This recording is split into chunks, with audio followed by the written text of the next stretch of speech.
Bueno, pues mientras sale, ahí está el título de la ponencia. Me toca inaugurar otra vez. Lo de ayer fue una inauguración, digamos, a nivel de presentación. Hoy es la inauguración a nivel de qué quiere hacer el N, y para eso pues me toca dar la primera charla. Me encantaría poder transmitiros dos ideas y que os quedéis con esas dos ideas, que son las dos ideas rectoras del N. Y para eso, qué mejor que enseñaros el banner, o no sé cómo se llama esto, el banner. Sí, se llama banner, vale. El banner que hemos hecho, que tiene un pequeño problema, porque al final del todo pone evangelización y discipulado, pero por algún azar se lo ha comido. Y es que el N tiene dos, como decíamos ayer, pues dos como cosas súper fundamentales, que son la evangelización y a través del primer anuncio y el discipulado. Si al final del N cualquier persona que haya venido sale con la idea de que para poder evangelizar hay que tener claro que la evangelización es un proceso que empieza por el primer anuncio y continúa por el discipulado, nosotros nos damos por contentos. Cerramos y no hace falta dar más charlas, porque parece mentira que a veces en la Iglesia una cosa tan simple no la tengamos clara. Y como decía también ayer, hay una tercera pata, son dos ideas fundamentales con una tercera pata que es una columna, que es la eclesialidad. Y por eso la cita que viene aquí. ¿Cómo van a invocarlo si no han creído en él? ¿Cómo van a creer si nadie les predica? ¿Y cómo van a predicar si nadie los envía? Romanos 10, 14, 16 y siguientes. ¿Por qué queremos insistir en esto? Porque el N es algo muy simple y muy sencillo, pero también nos gusta lucubrar, nos gusta explorar, nos gusta de alguna manera profundizar en aquello que traemos. Y al final de todo podemos quizás volar demasiado alto y podemos olvidar que al final es muy simple. Primer anuncio y discipulado. Dicho lo cual, yo tengo un problema. El año pasado me tocaba hablar y dije, pues voy a hablar del primer anuncio. Ya sabéis que me dedico a dirigir los cursos Alfa y por lo tanto nuestra especialidad dentro del N es el primer anuncio. Los de Fe y Vida, en cambio, son los del discipulado, la comunidad, ¿no? Todo lo que viene después. Por lo tanto, me tocaba hablar de primer anuncio y de nueva evangelización y me puse a preparar la charla. ¿Qué ocurrió? Que dije, ¿pero alguien sabe lo que es la nueva evangelización? Y me di cuenta de que antes de ponernos a hablar de primer anuncio había que hablar de nueva evangelización, porque tanto se habla en la Iglesia de nueva evangelización y al final nadie sabe lo que es, o nadie sabe dónde está, o nadie sabe cómo se hace. Y no queremos caer en eso de estar en un discurso académico, en un discurso intelectual y empezar a dar contenidos y contenidos y contenidos sin que tengamos claro el fundamento o las bases en las que nos apoyamos. Por lo tanto, el año pasado, en mi charla, hablé más de la nueva evangelización que del primer anuncio, y acabé con el primer anuncio. De alguna manera, la charla de hoy es una continuación de aquella, y estoy dando por supuesto pues, que esa charla ya se dio hace un año, la colgaremos en internet también, dentro de la página pues habrá las charlas del año pasado, que hasta ahora estaban en la página web anterior, y las charlas de este año, todas juntas, ¿no? Entonces, ¿qué pasa? ¿Qué me pasó el año pasado? Pues que me quedé ahí, y no pude explicar bien el primer anuncio. ¿Qué me pasó este año? Me puse a preparar la charla igualmente y me encuentro con el mismo problema. Dije, por fin voy a poder hablar del primer anuncio, voy a poder explicarlo bien y vamos a poder, pues de alguna manera, por fin profundizar. Y empecé a pensar y a pensar y me di cuenta de que tenía el mismo problema. Pero ¿de qué sirve hablar del primer anuncio si no hablamos de lo que fundamenta el primer anuncio? Y la pregunta es, ¿en qué se fundamenta el primer anuncio? A lo mejor lo sabemos teóricamente, Jesucristo es el primer anuncio, Jesucristo es el camino, la verdad y la vida, es el objeto de nuestro anuncio, pero ¿cuántas veces en la Iglesia se nos da una charla buenísima sobre quién es Jesucristo, después se nos da una charla buenísima sobre cómo explicar a Jesucristo y se nos olvida lo más fundamental, que es quién va a hacerlo, quién va a explicar, quién va a proclamar el primer anuncio? Y esa persona es el evangelizador, tú y yo, todos los que estamos aquí. Tú como evangelizador tienes que proclamar y eres también sujeto de esta aventura, porque hay un objeto, Jesucristo, pero hay dos sujetos, un sujeto evangelizador y un sujeto evangelizado. Y a veces pues hacemos un análisis que de alguna manera se basa en mirar cómo está la gente, cómo está el mundo, cómo está la juventud. Y olvidamos que antes que nada, como un presupuesto para la nueva evangelización, hace falta tener evangelizadores. Y estos evangelizadores hace falta que estén en la visión correcta, que tengan la visión de nueva evangelización, que tengan la capacidad de ver hacia dónde está llamando la Iglesia, hacia dónde estamos yendo, y luego poder aplicarlo de una manera práctica. Por lo tanto, A la hora de preparar esto, otra vez me he quedado sin poder hablar del primer anuncio mucho.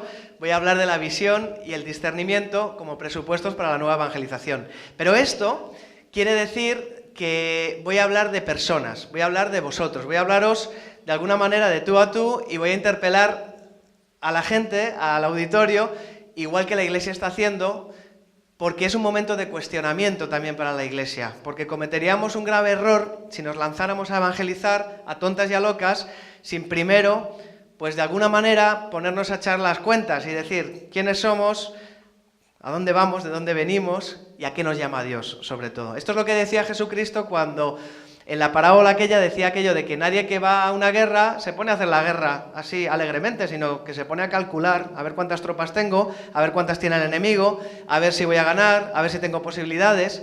Y aunque parezca una cosa muy matemática o muy de pensar y haya gente que le guste el decir no, si todo depende de Dios, vamos a dejar que actúe Dios, si al final Dios lo hará, es algo que Jesucristo nos pedía también. Vamos a recapitular de alguna manera y vamos a ver con qué venimos.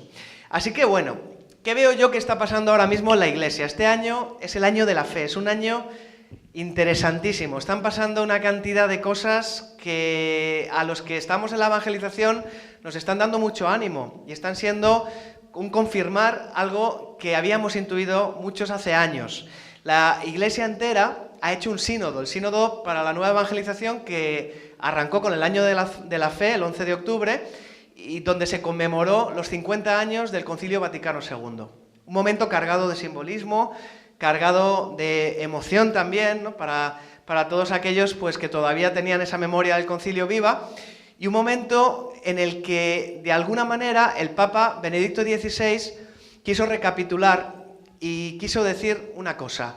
El concilio se está desplegando. No estamos diciendo vamos a hacer la reedición o vamos a pasar al paso siguiente, sino que vamos a seguir profundizando en esto que se ha vivido en el concilio. Y por eso hubo una procesión como la que hubo al empezar el concilio, evocando aquella procesión que dio pues, ese pistoletazo de salida.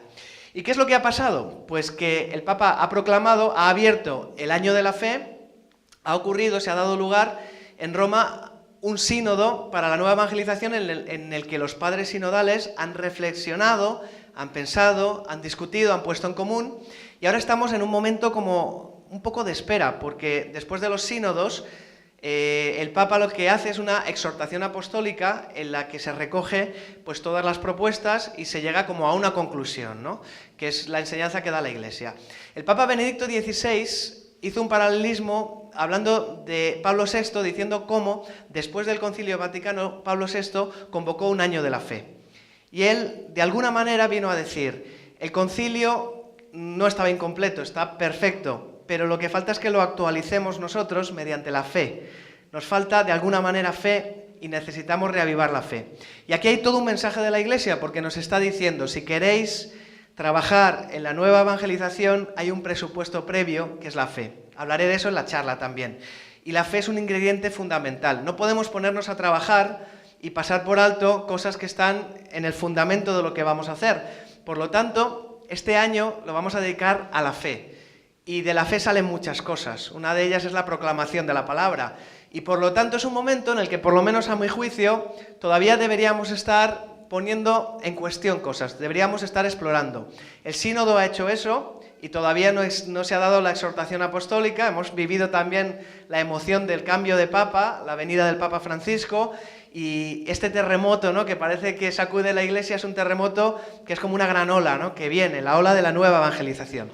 Están pasando muchas cosas, pero también observo, esto a un nivel universal de la Iglesia, que en muchos lugares, en muchas comunidades, en muchos sitios de España, nos estamos lanzando a la evangelización porque es lo que toca, es el año de la fe. Por lo tanto, hay que hacer nueva evangelización. ¿Qué hacemos?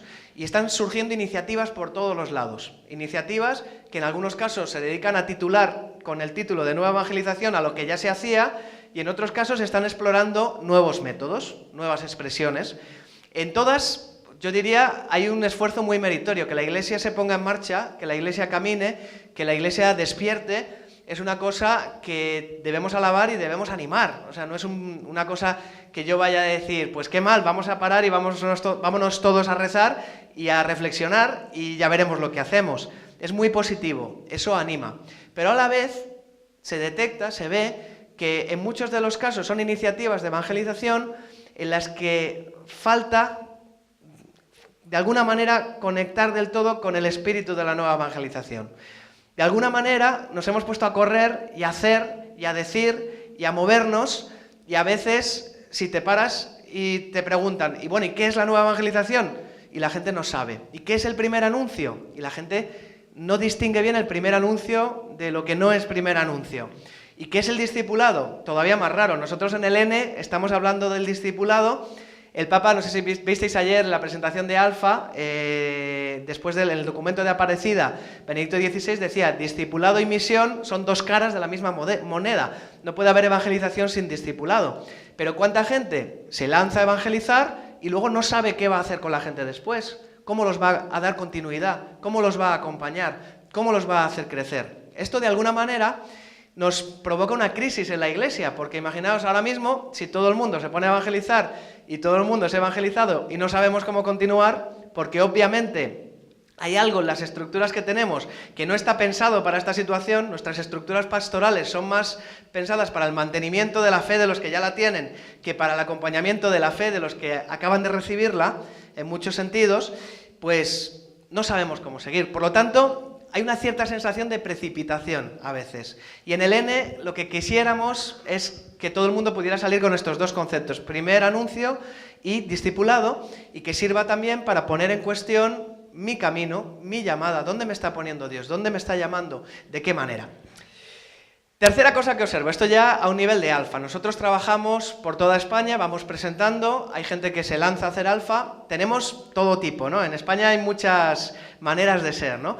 Tú te vas a Andalucía, por ejemplo, que la gente de Andalucía es súper lanzada, y haces una presentación de 5 minutos y a las 2 semanas te llama un cura y te dice, no, ya llevo 3 semanas haciendo Alfa. No, es que escuché tu presentación y bueno, me he lanzado a hacerlo. Y tú temblando diciendo, pero ¿y el entrenamiento? ¿Y la formación? Y tal, ¿no? O luego te vas al norte, ¿no? A Galicia, por ejemplo, y los gallegos se lo piensan, y se lo piensan, y se lo piensan, ¿no? Pero quieren, aunque luego también tenemos aquí gente que se ha lanzado, ¿no? O sea, tenemos de todo, ¿no? Hay ritmos para todo. Pero lo que vemos muchas veces es que, por mucho que hagamos el primer anuncio, por mucho que enseñemos Alfa a la gente, que es una iniciativa de primer anuncio, la gente no sabe cómo continuar, no está preparada para acoger el proceso de discipulación, si se puede decir, de las personas que nacen a la fe, el proceso de discipulado, me corrigen, ¿no? Y no están preparados porque, de alguna manera, el primer anuncio es solo la punta del iceberg y no puedes poner toda la carne en el asador del primer anuncio y lanzarte sin pensar en lo que viene después. Y todo esto a nosotros nos lleva a plantearnos una cosa, pero ¿tienen visión estas personas de la nueva evangelización? ¿Lo estaremos haciendo bien? Porque a lo mejor les estamos enseñando técnicas, les estamos enseñando métodos y sabemos que es bueno porque el Papa Juan Pablo II, al lanzar la nueva evangelización, dijo: una nueva evangelización nueva en sus métodos, nueva en sus expresiones. Pues bien, nosotros venimos a presentar un método nuevo que puede revolucionar tu parroquia, pero a lo mejor la gente no está escuchando adecuadamente lo que hay que escuchar, porque si cogen el método, pero no cogen la visión que hay detrás del método, que la visión, por supuesto, no es la de Alfa, en nuestro caso, ni la de Beta, ni la de que tú hagas, la visión es Jesucristo, es la llamada a la nueva evangelización de la Iglesia. Si la gente no entiende eso, a lo mejor estamos construyendo en falso, de alguna manera.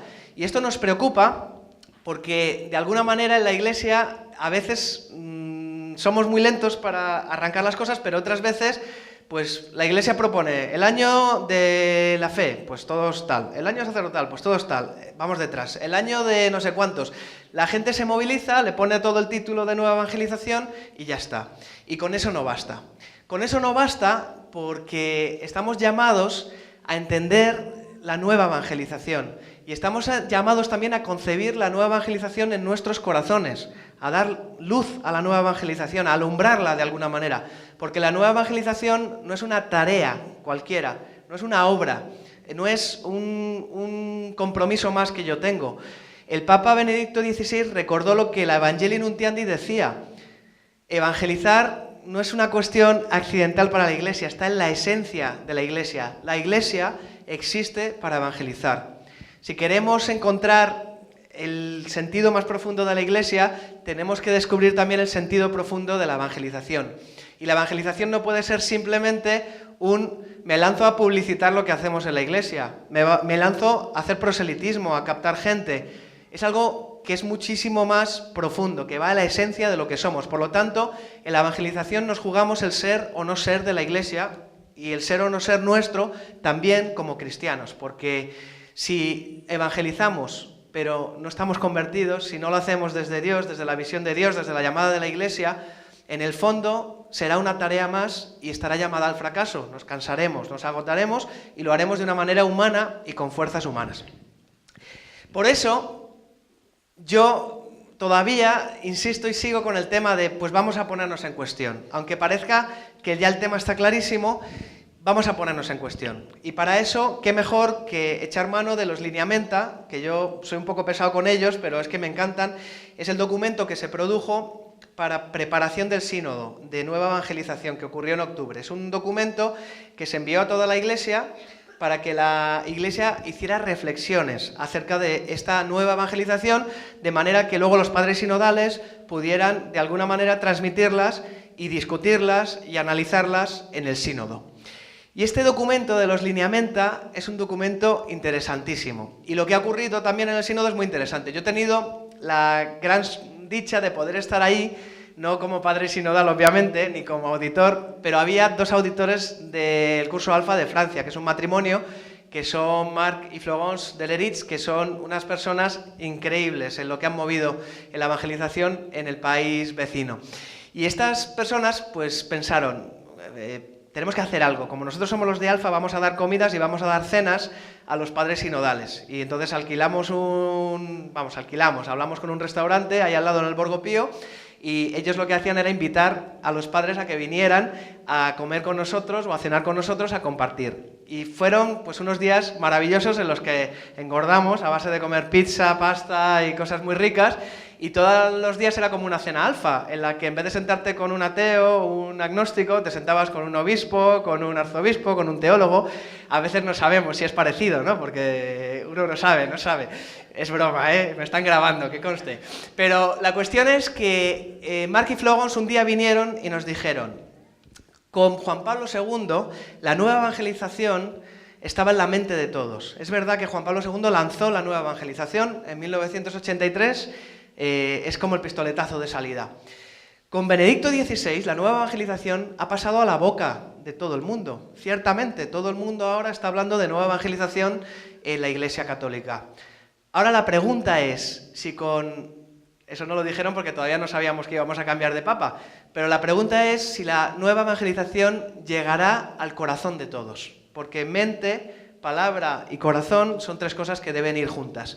Y es una gran pregunta, porque llegar al corazón tiene muchas connotaciones. Lo afectivo es lo efectivo, ¿no? Decían aquellos. Bueno, pues en los Lineamenta, que se hacían preguntas, se lanzaban unas cuantas afirmaciones que a mí me encantan. Y yo voy a compartirlas con vosotros porque me parece que de alguna manera encuadran la cuestión.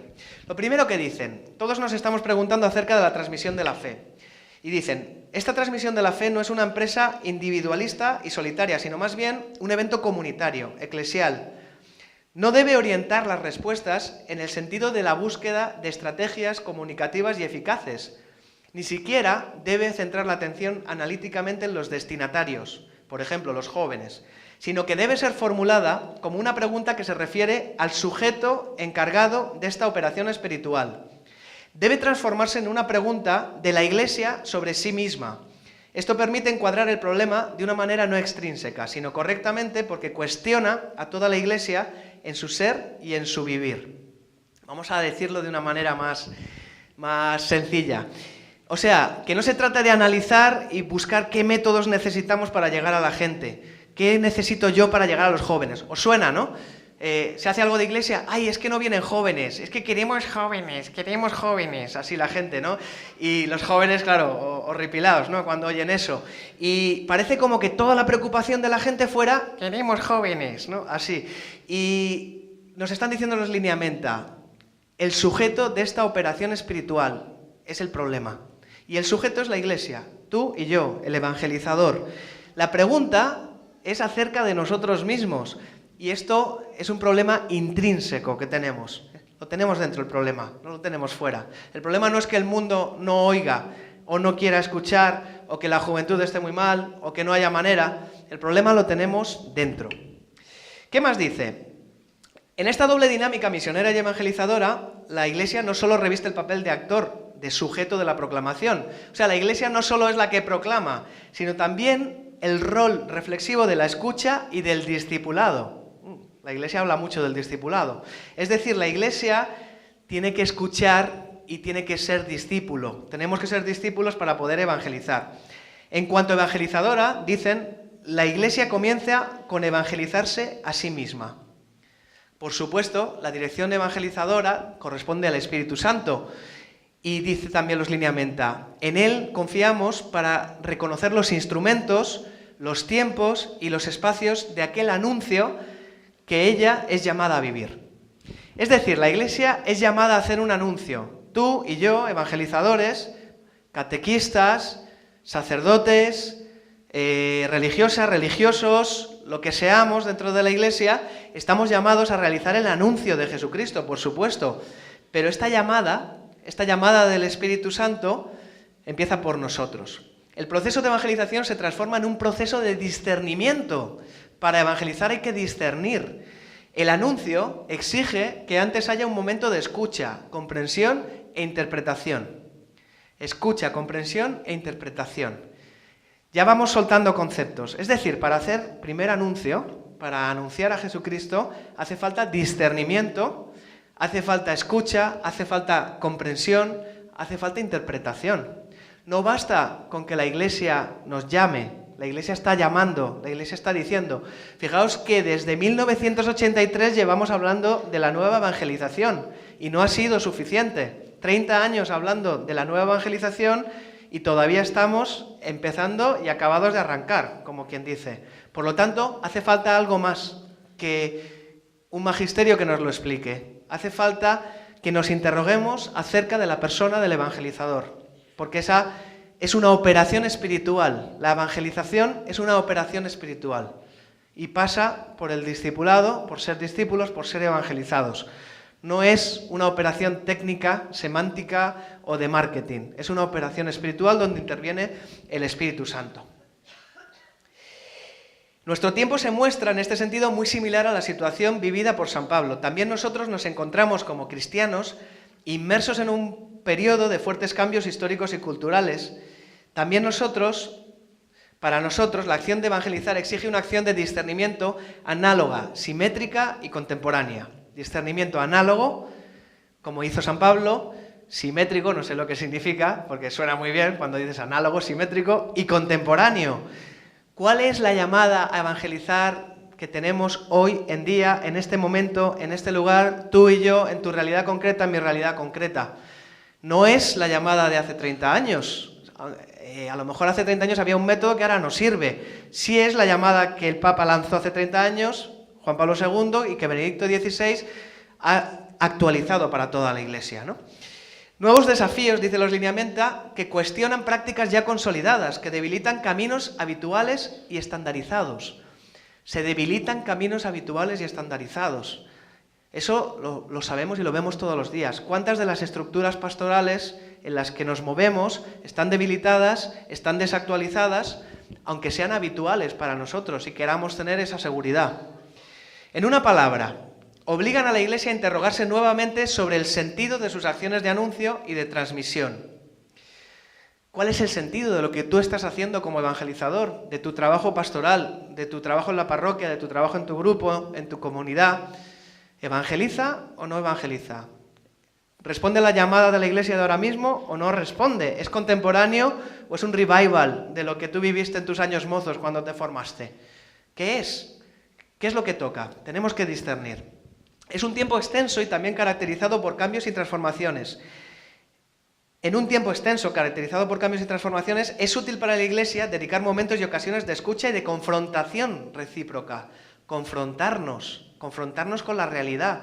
Oye, que no viene nadie. Oye, que la gente que se confirma no vuelve. Oye, que las estructuras de catecumenado que tenemos parece que no responden. Oye, que la gente no te entiende. ¿No habrá algo en tu lenguaje, en tu discurso, en tu método, en tu estructura pastoral? Quizás hay algo ahí.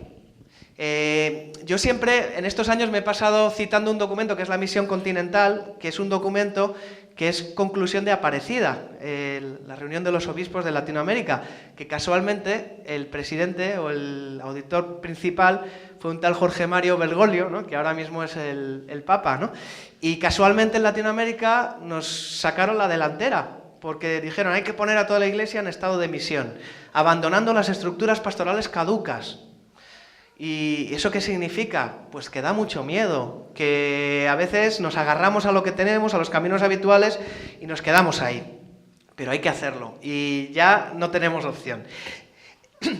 En un tiempo extenso y también caracterizado por cambios y transformaciones es útil, hemos dicho, tener estos tiempos de confrontación, de escucha, para que se mantenga un nivel alto de calidad en el ejercicio del discernimiento exigido a la acción evangelizadora, que como Iglesia estamos llamados a vivir. Otra vez, siguen los lineamientos, hay que discernir, hay que discernir.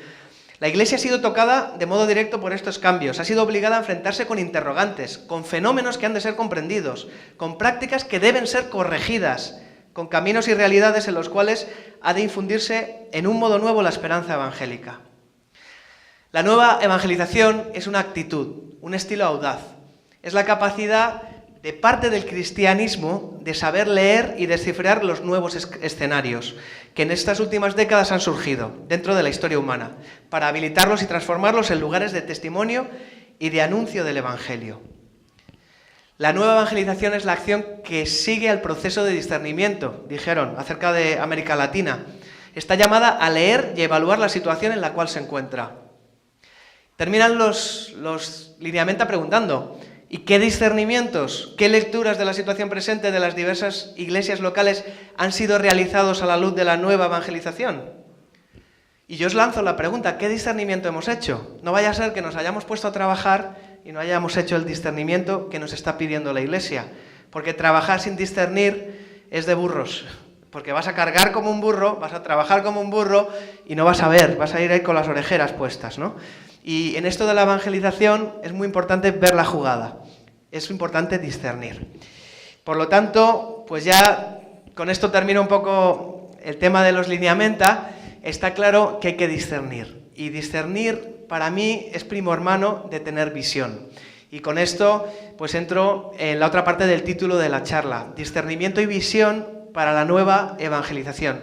Si ya tenemos claro que hay que discernir, hay que empezar a hablar de una cosa que no se habla mucho en el mundo, en nuestro mundo católico, pero de la que se habla en el mundo secular, la visión, que no significa que yo sea un iluminado y se me aparezcan 8 ángeles y yo me ponga a levitar, sino la visión es algo muchísimo más concreto y también que está muy enraizado en la palabra de Dios y en la historia de la salvación. Pero los que lo tienen muy claro son los de fuera. El mundo secular, las empresas, en el mundo anglosajón sobre todo, siempre se habla de visión. Una empresa tiene una misión y una visión. ¿Cuál es tu visión como empresa? ¿Qué es lo que quieres hacer? ¿A dónde quieres llegar? Yo quiero vender clips de papel y que todo el mundo pueda tener un clip donde poner sus papeles y que no se le pierdan. Por ejemplo, mi visión es hacer clips de papel, ¿no? Mi visión es vender zapatillas para que la gente corra mucho. Mi visión es alimentar a la gente y para eso tengo una cadena de supermercados. Parece como que en el mundo de la empresa está muy claro que para que una organización funcione, para que un conjunto de personas, una comunidad, puedan trabajar en pos de una meta, hace falta tener una visión definida, una visión clara y específica, sencilla, que se pueda resumir en una sola frase, que de alguna manera motive a la gente y recuerde a la gente por qué están trabajando. Porque imaginaos una empresa en la que la gente se olvide de por qué esté trabajando y se ponga a poner tornillos y los ponga donde no debe ponerlos porque lo que están haciendo es construir coches y se pongan a hacer pajaritas de papel porque se les olvida que su misión es construir coches, por ejemplo. Eso podría pasar. Por lo tanto, en el mundo secular se habla mucho de visión sin ningún desparpajo, sin ningún problema. Ahora yo os digo, ¿tú sabes cuál es la visión de tu parroquia? ¿Tú sabes a dónde va tu parroquia? Porque estás haciendo cosas y hay planes y hay programas, pero ¿a dónde vas? ¿De qué se trata? ¿Cuál es el objetivo? No, nosotros tenemos un plan pastoral. ¿Alguien se ha leído el plan pastoral de la parroquia? ¿Alguien se ha leído el plan pastoral de la diócesis? Probablemente algún delegado de los que están aquí no solo se lo ha leído, sino que lo ha tenido que escribir. Y se pregunta si alguien se lo ha leído, a su vez. Sabemos hacer planes. Los planes a veces dan mucho trabajo, pero la pregunta es, ¿son planes que lanzan una visión, que contagian esa visión en el corazón de las personas, que hacen que ese Espíritu Santo que quiere evangelizar arda dentro de los corazones de las personas y den caminos específicos, prácticos, para realizar esa visión? ¿O sencillamente estamos trabajando? Yo siempre me acuerdo pues de una experiencia que pues es muy común. En el comedor de la Madre Teresa, en Madrid, a mí me encantaba ir, ¿no? Cuando tenía tiempo, ¿no? Antes de tener familia. Y el caso es que pues allí pues hay un montón de gente de la calle que viene a comer y hay 2 turnos, hay muy poco espacio, hay un montón de voluntarios, hay que pegarse de codazos para conseguir trabajar. Y te pones a limpiar platos, a poner mesas, a meter a la gente, a sacar a la gente, casi con el látigo, que entren, que salgan, que entren. Y hay un montón de gente muy afanada, muy afanada, muy afanada. Hay gente maravillosa, si me están escuchando, yo ahí he aprendido un montón, ¿no? Jubilados que dan todo su tiempo, voluntarios que están ahí día sí, día también. Y el caso es que yo muchas veces me sentía un poco perdido haciendo eso porque yo quería ir a hablar con los pobres. Yo iba ahí a servir a los pobres, al principio estaba bien, pero al final decías, bueno, pero ¿qué hago aquí yo dando comidas? Si al final estoy aquí casi empujándoles para que se vayan y solo pueden comer en 10 minutos y no podemos tratar con ellos. Todo se ha dicho, se intenta dar catequesis un día a la semana, hay una misa para los pobres los domingos que es divertidísima, interrumpen al cura, quieren predicar, hay que parar, bueno, es divertidísimo y muy evangélico. Y el caso es que pues yo me ponía en la puerta y me ponía a hablar con el portero y con los pobres que estaban esperando para entrar. Y había señoras que me echaban la bronca. ¿Qué estás haciendo? ¿Que no estás trabajando? ¿Que no estás poniendo platos? ¿Qué tal? Y yo decía, hombre, yo había venido aquí a estar con los pobres, ¿no? Entonces, ¿qué es lo que es correcto? ¿Estar trabajando por trabajar o estar trabajando para la visión? Probablemente las 2 cosas son buenas y son necesarias, pero hay que pensar, ¿qué es lo que estamos haciendo? Os pongo otro ejemplo, El Principito. ¿Habéis leído El Principito? Muchos. No sé si os acordáis que El Principito se pone a visitar planetas y en cada planeta hay un loco con su tema. Hay un banquero que quiere tener mucho dinero, hay un rey que quiere tener muchos súbditos y hay un farolero que está encendiendo un farol y lo tiene que encender a la puesta de sol y apagarlo antes de que salga el sol. El problema es que el planeta es tan pequeño que a veces pues tiene que encender el farol y apagarlo cada minuto y el hombre está vuelto loco dando vueltas, apagando y encendiendo el farol. Y el Principito lo ve y le pregunta, ¿pero por qué haces esto? Y le hace polvo al hombre, ¿no? ¿Cómo que por qué hago esto? Yo estoy encendiendo el farol aquí. Si esto es lo más importante que puedo hacer, lo enciendo, lo apago, lo enciendo, lo apago, lo enciendo, lo apago. Pues a veces en la iglesia estamos encendiendo y apagando fuegos, encendiendo y apagando fuegos, pim, pam, y de ahí nos salimos. Y de alguna manera eso es porque falta visión, o falta visión de conjunto. Religiosamente se ha hablado mucho de la visión, en el mundo protestante se habla mucho de la visión. Tú vas a cualquier iglesia y preguntas, ¿cuál es la visión? Nosotros queremos tener tal, tal y tal, queremos llegar a no sé quién y a no sé cuántos, y lo queremos hacer en tanto tiempo. Y dices, wow, pues oye, Dios lo bendiga, ¿no? Y hay mucha gente que se ha puesto a enseñar y a definir la visión. Y hay una persona que es Bill Hybels, que a mí me gusta mucho, es muy reconocido, que define la visión de esta manera. La visión es una descripción del futuro que produce pasión. La descripción del futuro que produce pasión. ¿Qué podría ser de tu parroquia, de tu comunidad, de tu realidad si Dios fluyera, si la gente se convirtiera, si los discípulos crecieran, si pudiéramos transformar nuestro barrio, nuestra ciudad, nuestro entorno? ¿Qué sería de eso, no? ¿Cómo sería esa tierra prometida? ¿Cómo sería nuestra sociedad, nuestra ciudad, nuestro país, si fuera un país cristiano, donde se alabara el nombre de Dios, donde se respetara la vida, donde la gente viviera en paz? ¿Qué sería si Cristo reinara en los corazones? Y reinara en el corazón de mi vecino, tanto en el de él como el del político de turno que nos está dirigiendo, como ¿qué sería de eso, no? Visión es poder soñar con ese futuro, y es verdad que hay gente llamada a ser visionaria y otra gente llamada a seguir al visionario, ¿no? De alguna manera, no en plan iluminado, sino la persona que de alguna manera pues arde con eso y lo comunica a la gente, ¿no?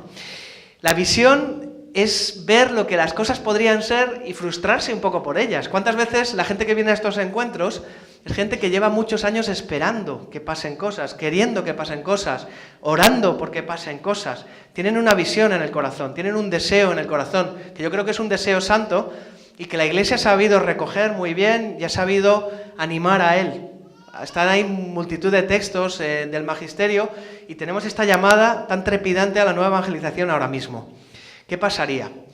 ¿Qué pasó en la historia de la salvación? En la historia de la salvación, empezando por Abraham, Dios se dedicó a dar visión a gente en momentos escogidos para misiones específicas. Abraham le dijo, sal de tu tierra, sal de tu tierra. ¿Y qué vas a hacer? Vas a ser el padre de multitud de naciones. Dios, de alguna manera, pintó en el corazón y en la mente de Abraham una cosa que estaba ya en el corazón de él. Yo quiero ser padre, yo quiero tener un pueblo, yo quiero tener una descendencia, yo quiero tener una heredad, quiero tener una tierra, soy nómada. Y él le dijo, sal de tu tierra y heredarás las naciones. Tus descendientes serán como estrellas. Y Abraham se puso a caminar, encendido por una visión que le había puesto Dios en su corazón, sin tener un pueblo, sin tener todavía esa tierra, sin tener esa concreción, pero fiado en la palabra que Dios le había dado, fiado en la promesa de Dios, en fe. Y por la fe, dice la carta a los Hebreos, eso le fue reputado como justicia, se le tuvo como justo, porque respondió en fe a lo que Dios estaba llamando, a la visión que había puesto en su corazón. Moisés tuvo la visión de rescatar a su pueblo, de liberar a su pueblo. Dios le llamó a hacerlo, pero Dios también había puesto en su corazón esa necesidad, porque él era hijo del pueblo de Israel y había sido criado por el faraón y había sido criado como príncipe de Egipto. Y vio el clamor de su pueblo y sintió en su corazón esa necesidad de liberar a su pueblo. Pero antes de que Dios le encomendara liberar a su pueblo, tuvo que huir de Egipto y encontrarse con él, en el momento del encuentro, ¿no? Con ese momento tan precioso, que si habéis visto El Príncipe de Egipto, por ejemplo, la película, ¿no?, de Steven Spielberg, de dibujos animados, os la recomiendo, ¿no?, porque se te pone los pelos de punta, ¿no? Efectivamente algo pasó en su corazón, hubo una visión que se plantó en su corazón. A lo largo del Antiguo Testamento vemos esta constante, cómo Dios lanza esa promesa a su pueblo, cómo Dios habla de una promesa de restauración. Hemos caído por el pecado, necesitamos liberación, va a venir un Mesías. La promesa de Ezequiel, ¿no?, los huesos secos, el ejército que resucitará, que se reavivará, que marchará, que se pondrá carne donde solo hay huesos secos, donde solo hay muerte, ¿no? Ese Dios que viene a lavarnos de nuestras inmundicias, de nuestras idolatrías, que viene a limpiarnos, que viene a purificarnos, que no se cansa de nosotros. Ese Dios que ha hecho un pacto con el pueblo de Israel y que es fiel a su pacto. Ha dibujado eso en el corazón del pueblo de Israel. Y no solo lo ha dibujado en su corazón, lo ha dibujado también en su mente. Ha plantado una visión en ellos. Ha suscitado profetas que les recordaran esa visión y todavía pues están en la espera muchas veces. En Isaías podemos ver la promesa del libertador, la promesa de ese Mesías que va a venir. Hay una frase, una cita que a mí me encanta, Isaías 54, 2, 3, que quiero también que nos sirva, si acaso para rezar en algún momento. Isaías 54, 2, 3 dice: ensancha el espacio de tu tienda, las cortinas extiende, no te detengas, alarga tus sogas, tus clavijas asegura, porque a derecha e izquierda te expandirás, tu prole heredará naciones, y ciudades desoladas poblará. A vueltas estamos con la promesa de Abraham, las naciones que heredarán, la promesa que fue dada por la que el pueblo de Israel ha estado esperando y esperando y esperando. Y ellos que son nómadas, que van en tiendas, que van de lugar en lugar, le dice el Señor: ensancha el espacio de tu tienda, ensancha el espacio de tu parroquia, ensancha el espacio de tu comunidad, ensancha el espacio de tu corazón, asegura las clavijas, extiende las cortinas, alarga tus sogas, tus cuerdas, porque a derecha e izquierda te expandirás. Tu palabra heredará, tu prole heredará naciones y ciudades desoladas poblará. ¿Cuántas ciudades desoladas tenemos en la iglesia? ¿Cuántas iglesias desoladas? ¿Cuánta decadencia estamos viviendo, no? Monseñor Reitz, que viene mañana, decía en su pastoral: vivimos una iglesia que está gestionando la decadencia. ¿Cuánta desolación a nuestro alrededor? Y entre todo eso hay una visión de nueva evangelización que viene desde arriba de la iglesia y que está en los corazones de los evangelizadores. Y esta visión ensancha los corazones, pero requiere que ensanchemos los corazones todavía más. Porque ciudades desoladas poblará, porque tu prole heredará naciones. Hay una promesa de multiplicación, hay algo que viene. Porque si hay una nueva evangelización y la Iglesia nos llama a ella, es porque viene gente, porque vienen conversos, porque vienen nuevos hermanos, porque hay una promesa de salvación. Dios es fiel a su promesa de salvación. Pero si no ensanchas tu tienda, si no aseguras tus clavijas, no te lances a evangelizar sin esa visión en tu corazón. Llegamos al Nuevo Testamento y hay una figura que es María, la Virgen María, que ha guardado la promesa en su corazón como nadie y que engendra al Mesías. Y le dice en Lucas 1:45, Isabel, dichosa tú porque has creído, porque la promesa que hizo Dios se cumplirá. Dichosa tú que has creído. No solo había una promesa, sino hacía falta creer en la promesa. Cuando uno entiende la historia de la salvación y profundiza en ella, se tiene que visualizar y tiene que imaginar un pueblo en el que se esperaba al Mesías. Y cuando uno llega a la familia de la Virgen María, a Joaquín y a Ana, a todos sus padres, uno piensa, ¿y esta gente cómo ha guardado la promesa? ¿Cómo ha guardado la visión? ¿De qué manera han sido fieles como verdaderos israelitas que han llegado hasta engendrar al Mesías? Porque la Virgen María engendra al Mesías en su corazón primero. Dichosa tú porque has creído, porque se cumpliría la promesa se cumple porque has creído. Dichosa tú que te has abierto, que has dicho sí. Hay toda una historia de salvación en ella, que ella viene a ser la heredera de esa historia de salvación, el mejor exponente, y no se improvisa. Si hay un libro que bueno, es completamente optativo, ¿no? Caterina de Emmerich, ¿cómo se llama? La vida secreta de la Virgen María. Se llama La vida oculta de la Virgen María, y te va explicando cómo por generaciones los israelitas habían esperado y en la familia de ella se había guardado tal vestido y se habían preparado las novias y se habían preparado y esperaban. La visión de Abraham se iba a cumplir por fin. La visión de Isaías, la visión de Moisés, la visión de todos aquellos que los precedieron se iba a cumplir. Y hubo una persona, hubo una familia, hubo una estirpe, la estirpe de José, la estirpe de María, un linaje santo y a la vez pecador, podemos verlo también en los evangelios, en donde se había guardado la promesa, con sus luces y con sus sombras, con sus pecados y sus virtudes. Pero llegamos al ejemplo perfecto en esa familia donde surge esa muchacha de Nazaret que es capaz de engendrar al Mesías porque ha recibido esa visión y la ha engendrado en su corazón. Eso es la visión. La visión tiene que ver con la obediencia. Es una obediencia a la voz de Dios y es una obediencia a lo que Dios nos inspira. Nosotros lo tenemos más fácil. Nosotros tenemos el magisterio de la Iglesia que nos está lanzando la visión, que nos está diciendo, vamos todos a la nueva evangelización.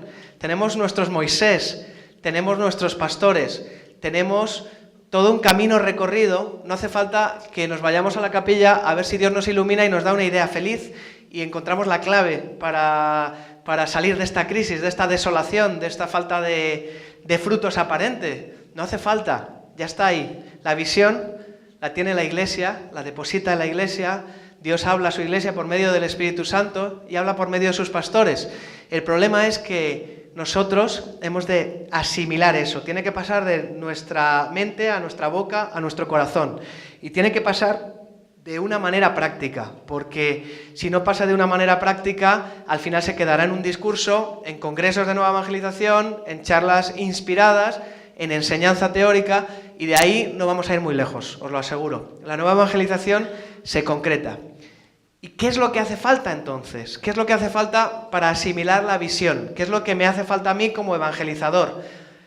Pues lo que el Papa Benedicto XVI ha dicho acerca del concilio al iniciar el año de la fe. Señores, el concilio estaba bien, no faltaba nada, pero había una cosa implícita en el concilio que de alguna manera no se abordó, pero estaba implícita, y esta era la fe. Y por eso el Papa Pablo VI, poco después, convoca un año de la fe, y por eso yo convoco un año de la fe. Invito a toda la Iglesia a vivir un año de la fe en el que, de alguna manera, fe y visión se van a encontrar. La visión de la Iglesia se actualiza por medio de la fe. Hace falta que nosotros, como evangelizadores, concretemos y demos una respuesta en fe a lo que Dios nos está llamando por medio de la Iglesia. Y para esto hace falta echarse a caminar. Si te acuerdas de la historia de Israel, la historia de la salvación, toda la gente que recibe una visión, que recibe una promesa, primero camina y luego se concreta la promesa, luego ves el fruto. No es, bueno, yo estoy esperando a ver los frutos y cuando vea los frutos me pondré en marcha. Dios no funciona así. Dios requiere de nuestra fe, no porque le haga falta, sino porque a nosotros nos hace falta aprender quién es Él y aprender a trabajar confiados en Él. Hebreos 4:2. El mensaje que oyeron no les sirvió de nada a los que no se adhirieron por la fe a los que lo habían escuchado. Fijaos, qué diatraba, qué acusación tan fuerte. El mensaje que oyeron no les sirvió de nada si no se adhirieron por fe a aquellos de los que lo habían escuchado. Los apóstoles van predicando, dan el mensaje del primer anuncio, el mensaje de Jesucristo, el mensaje de la salvación, pero no sirve para nada si no nos adherimos con fe a ellos. Eso es lo que hizo la Virgen María. Dichosa tú la que has creído, que se cumplirían las promesas. Hebreos 11. La fe es fundamento de lo que se espera y garantía de lo que no se ve. La fe es el fundamento de lo que se espera, es el fundamento.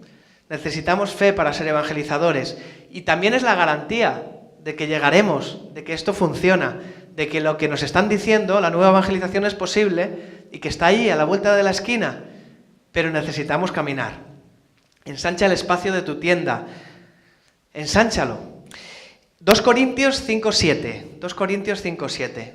Caminamos en fe y no en la visión.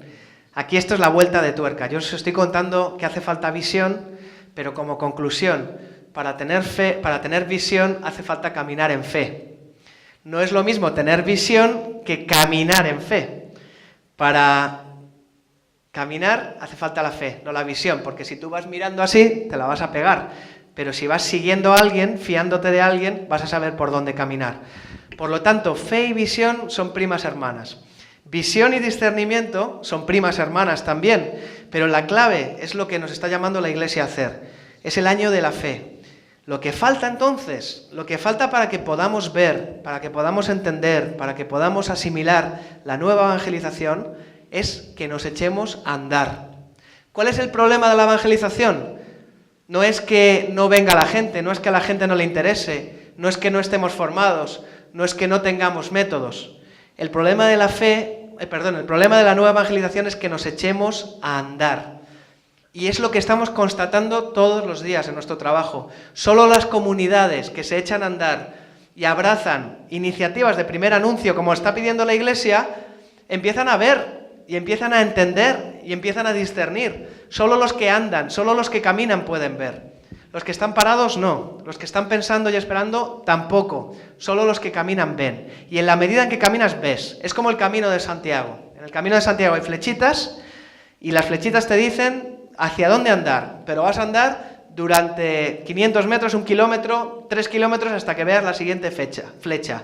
Y te tienes que fiar de que la flecha estaba puesta en la dirección correcta. Y la ha puesto alguien por ti, que te ha precedido, que conoce el camino y que te está señalando cómo ir. Y aún así no te fías. O sea, esto pasa muchísimo. En el camino de Santiago, en el francés pasa menos, pero en el del norte, que está peor señalizado, muchas veces te pierdes porque no te fías de la flecha, porque parece que faltan mojones, indicadores, parece como que la flecha uno no sabe, bueno, a ver, y entonces yerras el camino, porque no te fías de la flecha, pero por lo menos estás andando, puedes deshacerlo y volver a encontrar la flecha, volver al mojón anterior y seguir adelante. Pero el problema de la evangelización es un problema que nos atañe a todos y que de alguna manera nos interpela a ser audaces, a ser valientes, a caminar. Y estamos viendo todos los días, decía, este fruto en la gente que lo hace, y el lado negativo es que estamos viendo también esa inmovilidad en la gente que no se echa a andar, que está esperando. ¿Pero a qué esperas? ¿A qué esperas? Si ya se te ha dado la visión, la Iglesia ha lanzado ya la visión, si tú ya sabes que la bendición está ahí, la bendición del Espíritu Santo. Bueno, no sé cómo voy de tiempo, voy fatal, así que voy a acabar, estoy ya acabado, pero dejadme que os diga una sola cosa más.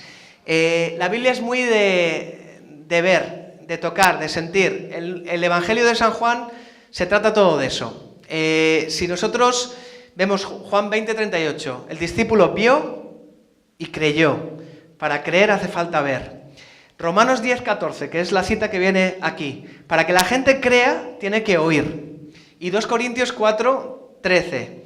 Pero teniendo ese mismo espíritu que dice la Escritura, creí y por eso hablé, también nosotros creemos y por eso hablamos.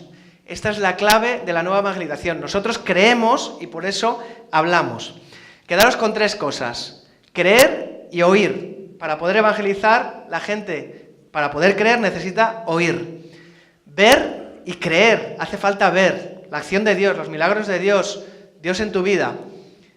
Y lo último, creer y hablar. Si crees, hablarás. Y por eso el Papa ha lanzado este año, la puerta de la fe es la que nos introducirá en la nueva evangelización. Acabo con una cita que es una historia personal en mi vida que siempre me ha tocado muchísimo. La primera vez que recé con esta cita fue llegando a Estados Unidos, fue mi primer viaje casi fuera. Es una cita de camino de San José María Escrivá, el número 928, y dice lo siguiente. Tienes razón. Desde la cumbre, me escribes, en todo lo que se divisa, y es un radio de muchos kilómetros, no se percibe ni una llanura. Tras de cada montaña, otra.